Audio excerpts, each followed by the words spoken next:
Welcome back to the channel, Rod's Tabletop Hoops. It's been a little while. I've been on a couple vacations and had some projects to take care of before getting back into the swing of things with Rod's Tabletop Hoops. Today's topic is going to relate to how you piece your own tabletop basketball set of seasons together, and what is your wheelhouse? What is your favorite set of seasons? There's always going to be someone who likes every season ever created of tabletop hoops, particularly if it's a great game.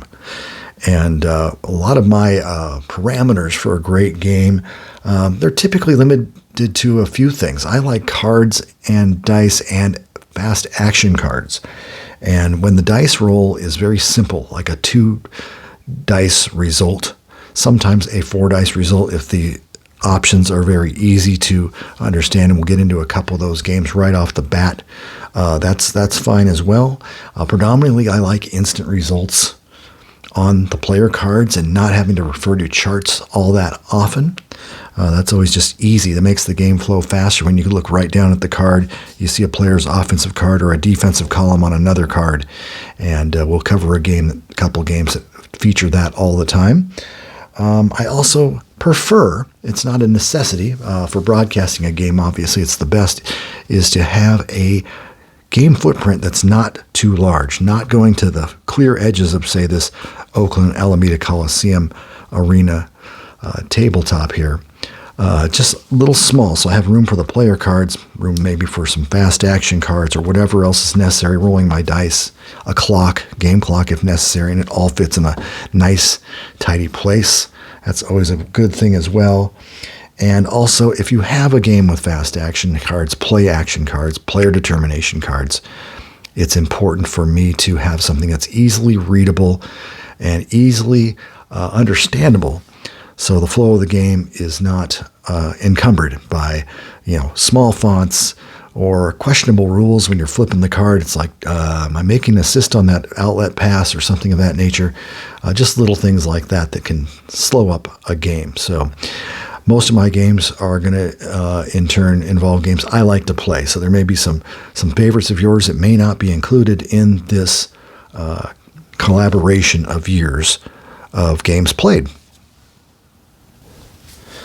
The first game I'm going to talk about is ProTable Games Basketball. Now, this game came out around 1965-66, and most of the seasons I have here represent the earliest portion of my wheelhouse, which I'm going to say right now, my favorite seasons to play are approximately 1965 through about the year 2000 or so. Those are just my years before I was really into games, while I was getting really involved with a game like fast break basketball during the 1970s and 80s, and my return to the gaming industry probably around 2016, and then a game like Hoops came around and put together some retro seasons and some modern seasons, so that's always been a pleasant surprise. But PTG, I was a little late to the game in PTG. I've only known about this game for about 2.5 to 3 years, and it was last run by Keith Heinrichsen, and he did a great job of putting out games on eBay, but he stopped doing that about 1.5 years ago, and Keith has since passed away. But what a great contributor to the tabletop gaming community. Keith was in the ball game, so to speak, from the 1960s all the way into the 1980s and 90s, and then eBay came along, and he still had a lot of leftover materials, and this one was brought to my attention by a Facebook group member that I have on tabletop basketball board games.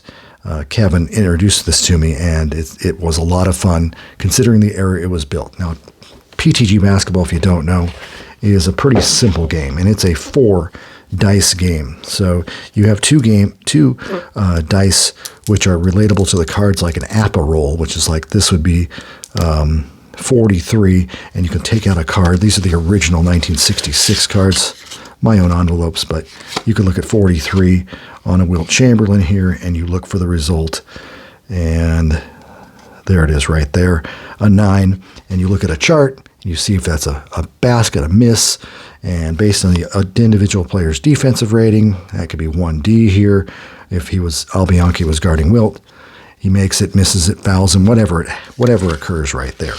But anyway, a very simple game, one of the simplest games I've ever come across.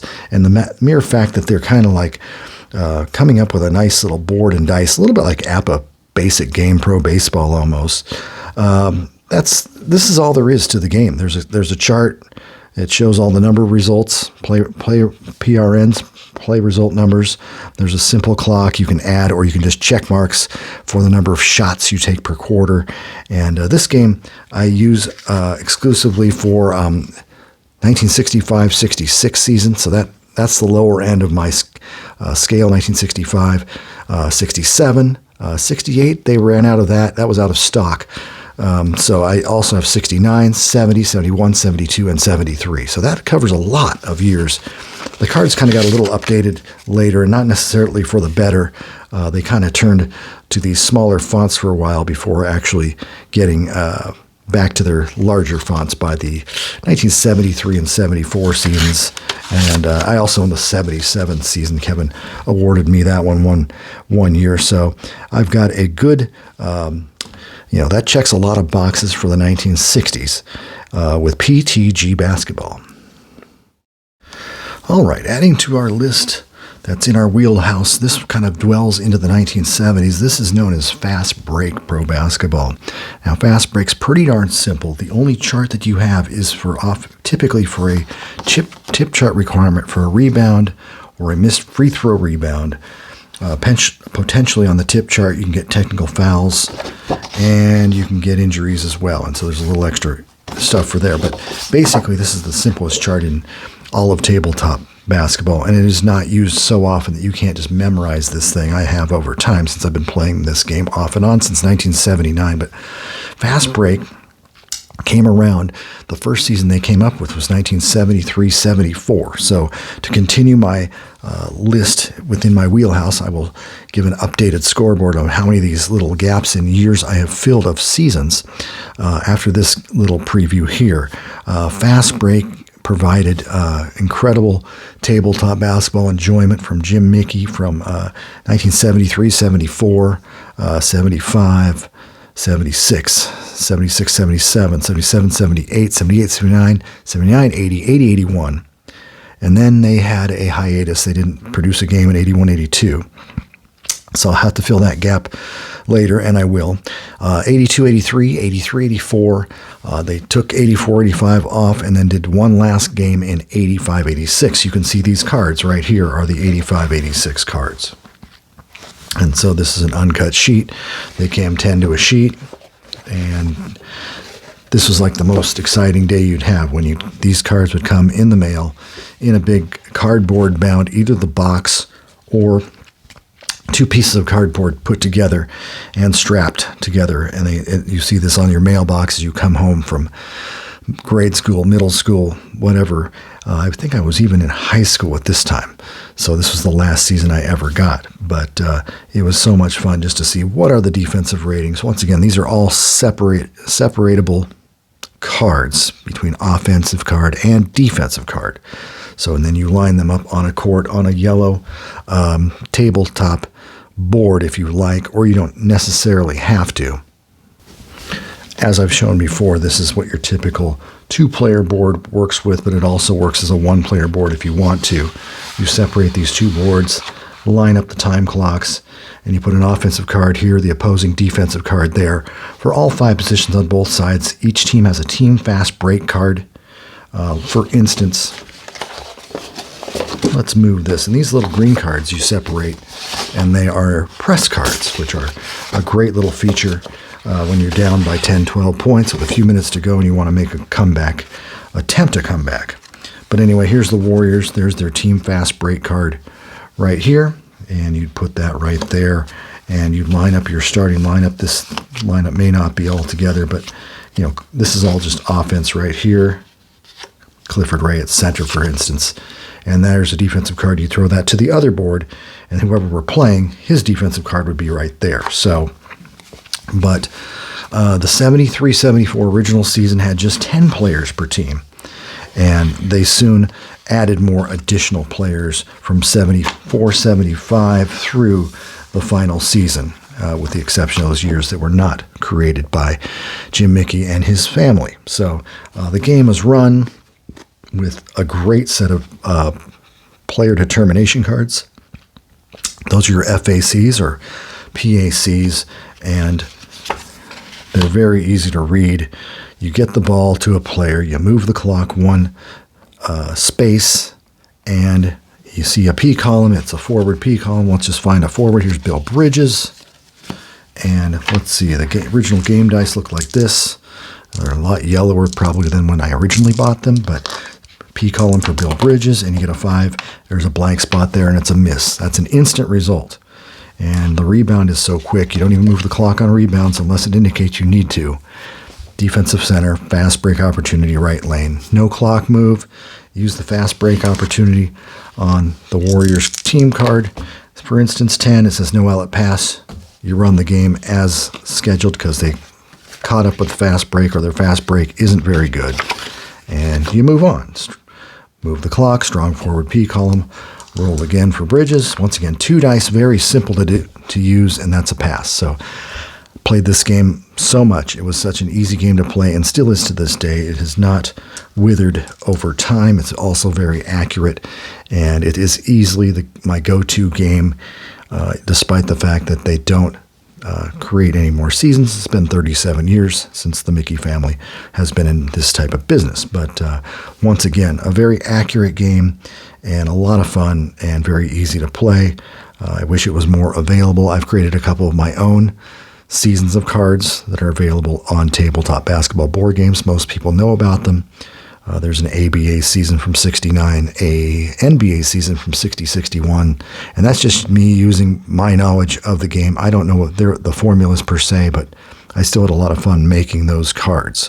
So if you want to play it, I also have the original 73-74 game cards available in a file on Tabletop Basketball Board Games. Go to the featured section in Tabletop Basketball Board Games if you'd like to play them. But once again, I've filled out another 11 seasons from the 70s and 80s, 74, 75, 76, 77, 78, 79, 80, 81, 83, 84, and 86. So we'll have an update table in our next segment.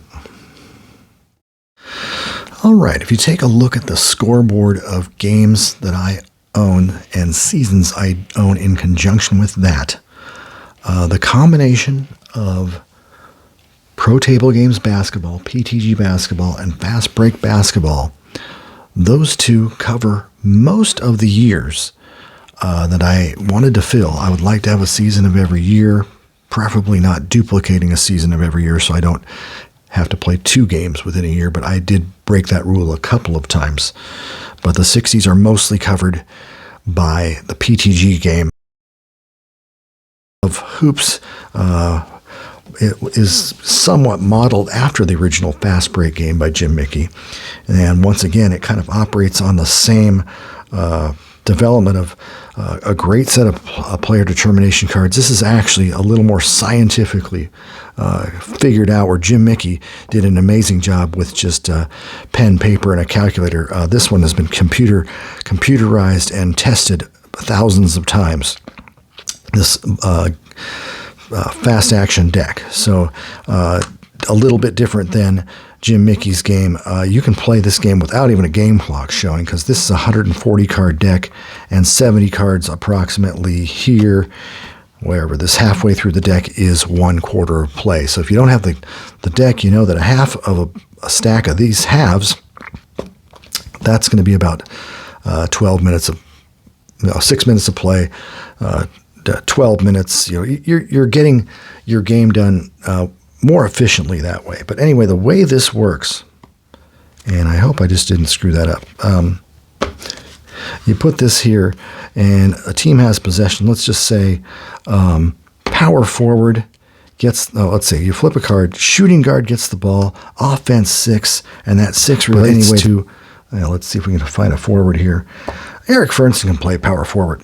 Oh, this says shooting guard. Shooting guard, Dick Snyder. And Dick Snyder, it says offense 6. That refers to an inside shot 1 to 3, outside shot 4 to 10. And obviously a 6 is within the 4 to 10 range. So you're just going to quickly roll 8. There's a blank spot. No good. simplest I've ever, you can do. And the rebound, you don't even have to draw a card for that. You look down here and it says defensive small forward greater than 17. So you look at the small forward, and generally a lot of small forwards don't have greater than 17, but if he doesn't have it, the defensive center gets it, or the power forward, whoever has the highest defensive rebound rating. And there's a fast break. Once again, the fast break, you do not need to draw a card either. You go fast break point guard. Let's just say it's Watley. The F column is the fast break column, and 8 assist. Automatic point for a random player in the lineup. You say 5, that's going to be the shooting guard or something like that. So Michael Jordan gets 2 points. No, Steve Johnson. I thought I was going to get Michael Jordan. This is the 85 season. And once again, I'm going to talk about how this game fits into my wheelhouse of seasons. Once again, I know you're not keeping tabs on everything here. There's no quiz at the end. But the 1984-85 season and the 1981-82 season were designed by creator Mark Vasilio, not just for his own hoops game at asggames.com, but it was also designed because Jim Mickey did not come up with a season in 84-85 or 81-82. So instantly, those 2 fast break gaps are perfectly dovetailed with Eric Fernston and the 1981-82 season, and Ennis Watley here with the 1984-85 season. So that will get me that. I already have the 86 season in fast break. Hoops also has 86-87, so I've got that filled. I've also got 89-90, a tester set of that, and 91-92, in addition to 95-96 and 1999-2000. So that gets me from 65 to 2000 with just a few gaps, a couple major gaps toward the end there in between. But this is a fantastic game. Hoops Tabletop Pro Basketball. Highly recommended.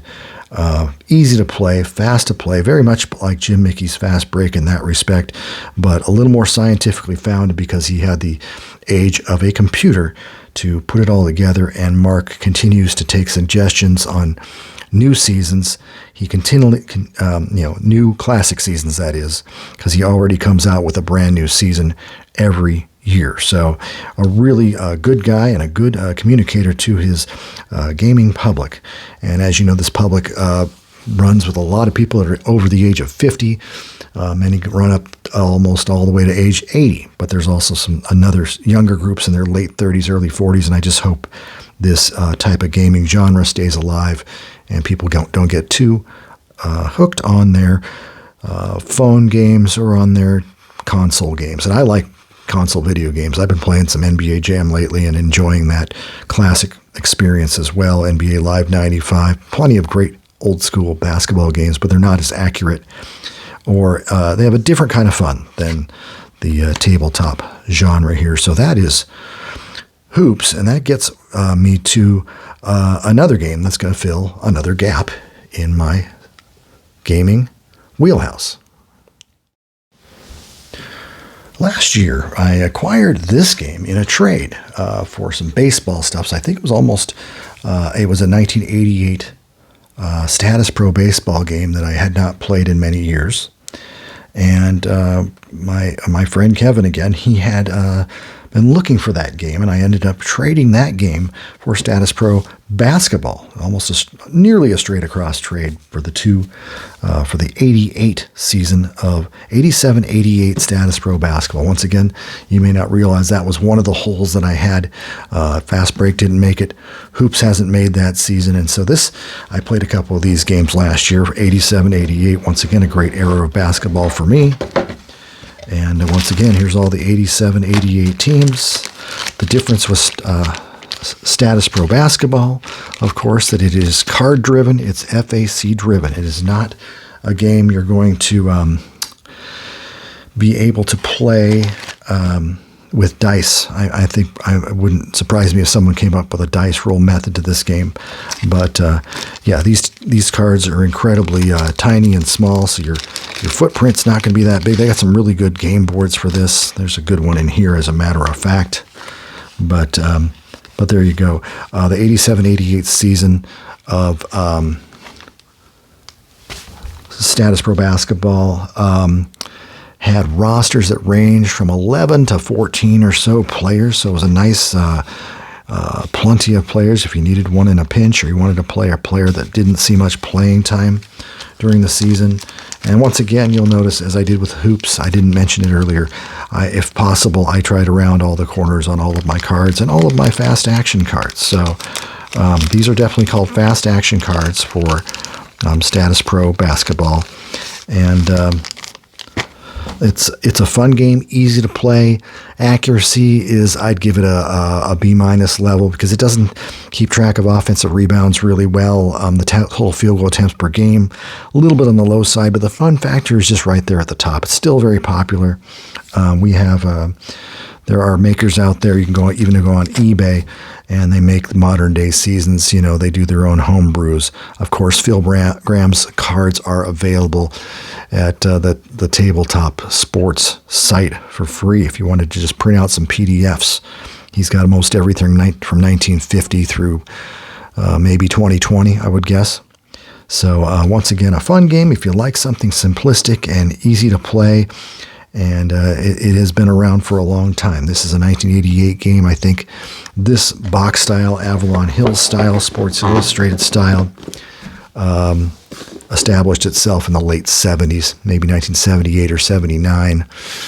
Yeah, 77. Prior to that, it was the NBA Players Association game. But anyway, Status Pro Basketball, it fills 1 year in my years of 1965 through 2000, so fills the hole, and it's also a pretty good game. Right.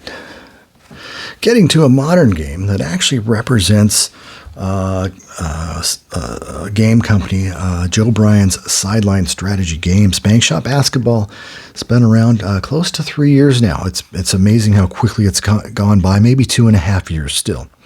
And I introduced this just prior to just as it was being released. I did not have the game initially, and so I was doing some speculative reviewing and looking at cards and looking at other people's score sheets for accuracy and everything. But Bankshot, to answer the question, this is the 79-80 set, but I also own the 88-89 season. So that polishes off the 1980s. I needed Bankshot Basketball's 88-89 season in order to have at least a season of some cards for every season of the 80s. And then I said 1990 was hoops, 1992 was hoops as well.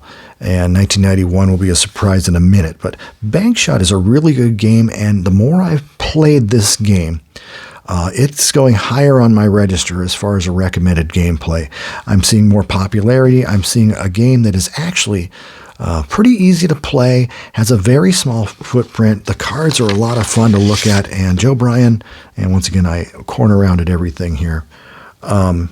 He has put a lot of effort into creating a card for every single player who played with the team each season. And that includes if they played for 2 teams or 3 teams, there's a card for every player on every team. So there's a few more cards. This becomes a bigger deal when you're playing his baseball games, payoff pitch. And he's got, you already have 750 players in the league, but it's already crammed up to 1,000 or more, or 1,500 if you have a modern game, because there's a player for every team that he played for, in addition to a combined season card. So say, let's just, for instance, if Bobby Jones played for 2 teams during the year, he not only would have one for Philadelphia, one for Denver, but he'd also have a combined card, Philadelphia and Denver. So call that overkill if you want, but either way, it makes it makes it flexible enough that you can play as played lineups with only the stats they used on that particular team.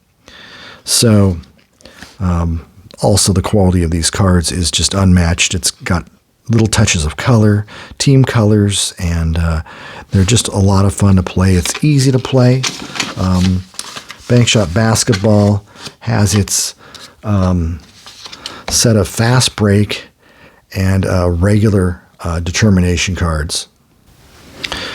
This game easily meets my requirements or expectations for simplicity, small footprint, easy to read, player determination, or fast action cards. This is your action deck. There's a fast break deck. that also works. And if you're doing non-dice rolling, this is a 1 to 99 or whatever, 0 to 99 die, and this is your regular 2d6. You can do the percentages right off the card, or the 2d6 right off the card, but typically you're going to roll all of these at once, and you'll roll this on a player card. If you do it properly here, let's see if there's anything I can do quickly. Center, let me find, let's find Double D, Daryl Dawkins here. I think he was right there. There's Daryl. But anyway, it says center, and the center is highlighted in green, so you roll the dice, and you roll on the offensive center card, so you roll a 75, say, with these two dice. Whoops. 75. And on offense, it says missed. If I had rolled a 2, and I rolled a 2. Wow. That would have been a missed. Possible three-point attempt up to 26%. And let's say we're not using that one. Let's just roll this. 21. Yes, it's within the 26 range. Missed three-point attempt, Daryl Dawkins. That is a rare occurrence right there. If you could figure that out. I rolled the 75. It says missed shot. It's a two-pointer. Unless I roll a 2 with the 2 dice, and I did, 26% chance of shooting a three-pointer and missing. And so once again, rebounding is as simple as turning a card high at the forward 2 position.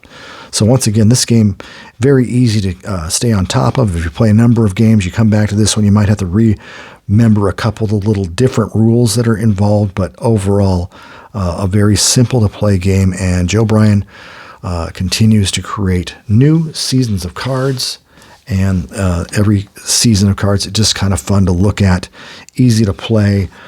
Instant results off cards, where it's an offense or a defensive column. So people are really enjoying this game after 2.5 years. Once again, Joe is one of the premier customer service guys in the industry. He's always going to take care of you. You have a card that's missing or a team with a bunch of errors on it. He's going to repair those errors and send you those cards as soon as possible, no cost. And so I've just heard so many good stories about Joe Bryan's work with both his 2 basketball games and his baseball game in particular. He's always been there for the customers. So anyway, you can't go wrong with Bankshot Basketball. Once again, the only season that this game fills for me is the 88-89 NBA season. So that clears the whole gap for the 80s in my wheelhouse. All right, once again, filling a hole in my wheelhouse of cards is the 1990-91 season of Strat-O-Matic Pro Basketball. Now, Strat-O-Matic's not high on my list for games. They've been around a long time. Unfortunately, it's nearly impossible to acquire classic seasons. For instance, the 1965 through 2000 seasons. Very difficult to find in card and dice form. You can find it in their computer version most of the time. And if you're lucky enough to run into somebody that who can take all the numbers like from 65, 66 and put them on a card, there's Elgin Baylor right there. If you can't see that, there's the 1966 season of cards right there. The only in advanced format though. But once again, very difficult to get any seasons of these cards before the year 2000. Probably early 2000s are tough as well. But Strat-O-Matic's been around. This version has been around since about the 80-81 season. And it's a decent game. It was the only game available, the only true game available, along with a little bit of Status Pro in the late 1980s and early 1990s, and it has survived the test of time, so I give it credit for that. Game is operated typically with 4 dice. You can get away with 3 here most of the time, and that basically refers to using an X column on a defender. If you're playing a game, it's pretty simple. There's team defensive cards. There's team player cards. This is the Clippers. Fonts are a little bit small because there's a lot of information packed on these cards. Say Derek McKee's defending, and it gets an X column, and I rolled a 3. So let's see. Let's just say the Clipper player shooting an outside shot, roll a 3, and it looks like it's good 2 to 4, and I rolled a 3, so there'd be a basket by the player. And that changes based on whether you're penetrating, inside shooting, fast breaking. A lot of detail went into these game cards and everything. Probably my biggest critique of this game is the fact, besides the lack of past seasons, is these cards are very they're not that difficult to play with, but even with my glasses on, looking at some of these fonts and trying to understand a couple of the, when do you give an assist on a play, like certain passing situations, it's not always that accurate either. I've played a bunch of games of this, and the accuracy depends on how much you're shooting the outside shot for an outside shooter, inside shot for an inside shooter, penetrating for a point guard that penetrates a lot. You kind of have to make that game accurate by doing your best to represent the player. And I know there's super advanced rules that can determine what that player is going to do, whether he's going to drive or be inside or outside, and I understand that, but that's when the dice rolling and stuff gets a little too complex for my taste. So anyway, I do like Strat-O-Matic Pro Basketball because of its detail, because of its full rosters. They do have team defensive cards, which a lot of people love, which every once in a while I'll argue that, well, if Chuck Nevitt's in the game, your team defense is not going to be as good as when Kareem Abdul-Jabbar is in the game, and so you're still using the same team defensive card. But anyway, that's the least of my worries with Strat-O-Matic. I just wish they had more older seasons.